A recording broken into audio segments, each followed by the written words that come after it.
There's something that we all can't rely on, and that's Danny's World updating. But you know what we can't rely on? Dandy's Wasteland. That's right. Today I'm going to be doing my 5th episode of Dandy's Wasteland, and this unfortunately may or may not be the last one. And no, it's not because I don't want to do it anymore. We just might be completely out. For those of you that don't know, we've literally gone over every single toon. Today is basically going to be looking at the expansive lore of Dandy's Wasteland and some very fun, special twisteds inside of the Wasteland. Different types of blobs and variations of toons themselves. If you are a fan of the Wasteland, then I would buckle up because we have a good one in store. But as always, the most important thing, please go show some love to our man Fizzy Boy or Transportation OK5843 over on Reddit. He is the owner and creator of Dandy's Wasteland and gives us permission to do this on this channel. This guy is awesome. Here we go, jumping right on into it. We got some Doodles. And as you guys know, the main villain inside of Dandy's Wasteland are Blot and or Twisted. So there's Twisteds and Blots. If you don't know what I'm talking about, go watch the other videos to go ahead and catch up. But obviously today, we're going to get a Mastodon. What else is there? So, this is new. This is called the Runt. I haven't seen the Runt at all, but I'm very excited to see this. Hopefully, we get some tidbits of what the Runt is. I think this is just a different variation of the Twisted. Or Blot, rather. Here's the Chaser. This is cool, man. This is cool. Inside of the Wasteland, dude, I didn't know that there was this many types of Blots. That makes different types of toons more impressive with their ability to actually survive out in the Wasteland. Who else do we have? Oh, we have the Clog. That is the creepiest, scariest one I've seen. This one definitely seems kind of Doors inspired. It very well might not be. That's just the vibe I'm getting from it. I also love the name Clog. Guys, we gotta get out of here. We're getting chased by a Clog. Moving on, we got the Sentry. And the Sentry looks like a sentry because, well, if you could guess, it looks like it's stationary, kind of like Roger, where it could shoot you at any point in time. Furthermore, we have Wave. I wonder why it's called Wave. It just takes up the whole screen. This is like Muck from Pokemon. Y'all picking up what I'm laying down? Just a big ol' Muck. Hey, what's your favorite Pokemon, bro? Muck. Said no one literally ever. Up next, we have Twisted Fin, which we haven't seen. Okay, so don't get confused. We have seen Iker boosted Fin. However, we haven't seen straight up Twisted Fin and the Wasteland. And as you can see, the boy finally lost his legs. That sounds such a condescending thing to say. The boy finally lost his legs. Either way, if Fin is around, there will be multiple puddles of Iker in the area. The puddles are deeper than they look and can trap you. So he leaves Iker black holes. If you step in a puddle, Finn will emerge from the last one you stepped in. Oh my gosh. So he's kind of like the Demogorgon from Dead by Daylight. He can teleport around puddles. I talk about this so often. Being able to play as a Twisted in Danny's World. Maybe Quell's working on it. I don't know. Oh, that would be the most fun thing ever. That would be the best asymmetrical game on Roblox, period. I think Danny's World will win Roblox Game of the Year. I think it already does. He'll go back under and return to his last location. He'll only emerge if he isn't chasing a toon. And let's be clear, he doesn't have legs, right? So the teleportation's huge because he can like crawl around and stuff, but realistically, Fen should not be a fast Twisted. Moving on to the right side, he's much slower than he used to be. He shouldn't be fast and roams around constantly, rarely going idle. Completing a machine still slows you down and briefly alerts him to your location. Wait, there are machines still out in the Wasteland? This is news to me. I didn't know that was a thing. Fen lost his voice when twisting. Now baby, do the twist. And can't make his jokes anymore. The sound of dripping water tells you he's close. Ooh, that's creepy. Here, play Hopeless. Enter Hopeless. Played water dripping noises. Okay, I'm lazy. Up next, we got Goob. And let's go ahead and check out Twisted Goob. His hands are much heavier after turning into small masses of Iker. Instead of reaching forward to grab you, Goob will swing his arms in a wide sideways arc to hurt you. Huh? Wait, I'm trying to envision this. Okay. So he's like Mr. Alan. He's like Luffy. Who just subscribe? That I did not know that I had that. Oh, thank you, Stitch. What the heck? I guess he's kind of like Luffy. You know, he just kind of ropes it around. Goob still isn't very fast as a Twisted, but he can reach pretty far with his swings. Yeah, if Goob could move fast as a Twisted, that would just be broken. I think we all agree. If you want to be daring, you could close a distance so he can't attack conventionally. It's best to hide out of range. Yeah. Oh, but yeah, that's fair. Because if you get all up in his beeswax, right? Like, if you get all up in Goob's face, it would be really hard for him to attack you, like, powerfully, right? Because he has to kind of, like, charge it up. Oh, fair. Despite the appearance of crying, Goob doesn't make vocal noise or change in expression. He doesn't even blink. Bro's just idle. His controller disconnected and he didn't get any new batteries. Goob can't hug well like this. Okay, well, I would assume not. It's a struggle to lift his hands in the first place. It's hard to say if he even wants hugs as a Twisted. Man, the one thing he loves and cares for, cookies and hugging. You take that away from him, man, no wonder he's like a blank canvas. All right, this is kind of a scary one coming up next. It's Twisted Toodles, and if you guys remember, in one of our videos, Twisted Toodles was banned, B-A-N-N-E-D, banned from turning into a boosted toon. So with that being said, I'm kind of scared to see how her Twisted version is. She did have incredibly low Iker tolerance from my recollection. Toodles' head as final cracked open after turning Twisted. So yeah, it just fully cracked open after turning Twisted. She's just as feral and quick on her feet as before, only just a bit more dangerous. Okay, but at the same time, still a child. Do you think you could kick a child a good distance across a football field? That's my argument. With that, what is wrong with me? Toodles will stalk you from a distance before attacking. If you haven't seen her around, keep your ears open. My ears are always open, frankly. Thank you though. I don't know about you guys. You guys close your ears? If you hear her laugh, ooh, that's creepy. That's creepy. You're her next target. When she's ready to strike, she'll pounce in your direction. See, I don't like that word, pounce. It's intimidating. Even for a child that I could kick across a foot. Toodle's smile isn't as forced anymore. Now it's just creepy. Yep, just like the demonic laughter. If she misses her pounce, she'll chase after you on all fours. I thought that said for hours. I'm assuming that's implied. She'll chase you on all fours and for hours. Double whammy. Toodles is in some kind of delusion because of the Iker. After taking a target down, she waits around as if expecting them to get back up. She just thinks they're playing. Well, I guess that's good because it means she won't thirst you, if you guys got that terminology, Warzone or Fortnite. But yeah, imagine her just standing over you while you're like bleeding out Iker. And then she's just standing over you, intimidatingly, maybe laughing, with a creepy smile on her face. Yeah, she kind of reminds you of the main character from Fire Force. If you don't watch anime, you get your good fill of anime references from Hopeless. For those of you that don't know, he has this, like, really awkward smile that people call him the devil for, but it's just, like, a nervous tick, and it makes him look like evil, especially in, like, really bad situations, like an anxiety thing. That kind of gives me Toodles vibes. I explained that terribly, by the way. Thanks for watching. I'm not done. I was implying that I have terrible okay. Yeah, I've barely made it very far. And I've already you know what? Hey, everyone, there might be another episode because I'm accidentally dragging this. But we're having fun, and that's what matters. We got boosted Brightney next, and I haven't even been looking really at... I haven't been talking about how they look Twisted. Let me look at them really fast. I mean, there's really not much to add. Really, I mean, like, the only cool one, new one's Brightney because she has the glasses, right? It's kind of like the antique skin. Either way, Brightney's whole demeanor changes when boosted. Oh, wait, this is boosted. Okay, wait. This is a boosted Brightney. This isn't Twisted Brightney. Oh my gosh, this Doodles is long. Let's go, boys. Okay, so her demeanor changes when she's boosted. Her voice becomes quieter and monotone, while her actions become much more calculated. I feel like that's the opposite of what Iker should do to you. So Brightney, whenever she becomes boosted, just locks in.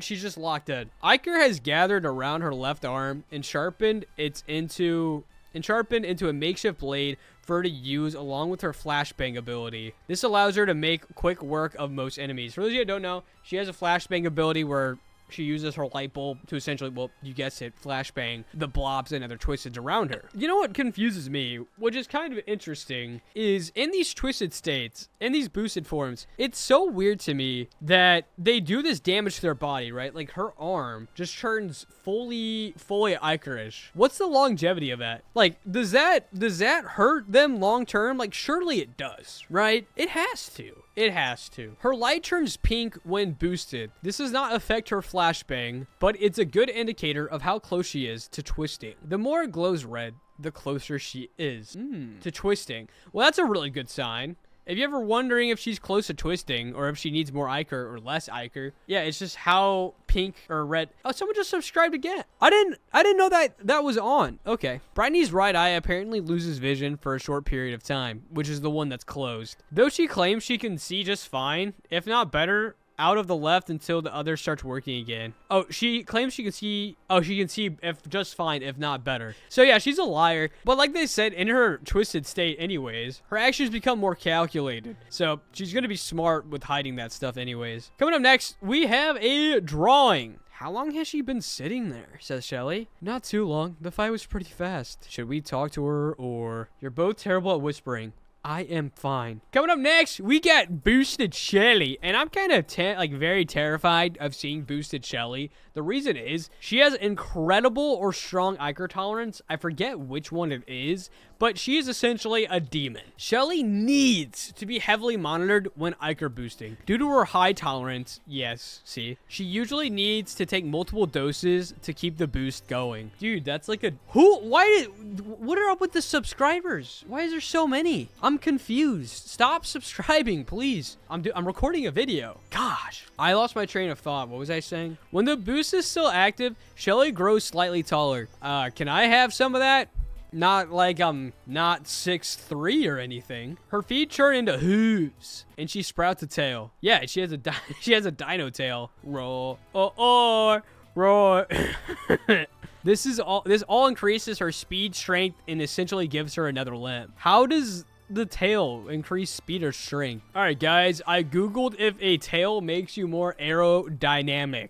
Oh my gosh. Yes, a tail can make you more aerodynamic. Oh my gosh. Particularly in the context of flight, it helps stabilize your movement and can generate additional lift, allowing for better control and movability, much like the tail of an airplane. Okay, wait, aerodynamics is flight. So then what would be on the ground? The primary function of a tail is to provide stability by counteracting forces that could cause you to pitch or yaw. Yeah, it's all about flight. So why would a dinosaur have a tail? Tails serve a variety of purposes for non-flying animals, including balance. Tails help animals stay balanced while jumping, leaping, or running. For example, a cheetah's long tail helps it balance while chasing prey at high speed. No kidding. Well, I just got proved wrong so many times, and you just learned a lot today. Shelly rarely doesn't smile when in a boost. She becomes energetic and manic until the effects wear off. It leaves her with a headache and sore throat. What, does she cackle like a witch the entire time?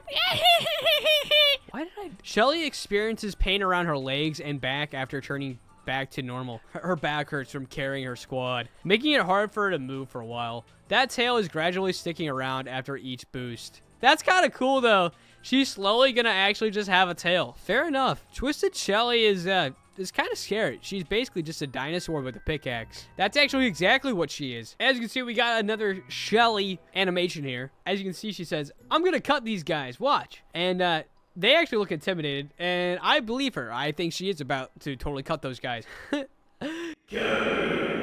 Up next, probably my favorite toon to see, and I made a video about him yesterday, Razzle finding Twisted Dazzle. Let's go ahead and check it out. Key words here that we should keynote before jumping deep into this character is it says boosted Razzle and twisting Dazzle. So there's a difference here. Razzle is boosted, Dazzle is not. Razzle almost never uses a boost due to his condition. When he does, he's able to produce more ribbons for constriction. Constriction, like a boa. He's gonna be choking out blobs. Razzle has to fight constantly against Dazzle's actions in order to make the most of the boost. If he's able, he'll focus Dazzle on the same enemy he's focused on. That's crazy, because like Dazzle's essentially out of control. Before I say anything, I'm actually just gonna read this whole card because I'm so invested in how this toon works. Okay, Dazzle goes into full hysterics, a wildly emotional and exaggerated reaction, claiming everything is too loud. He'll use his ribbons to constrict and crush whatever is bothering him.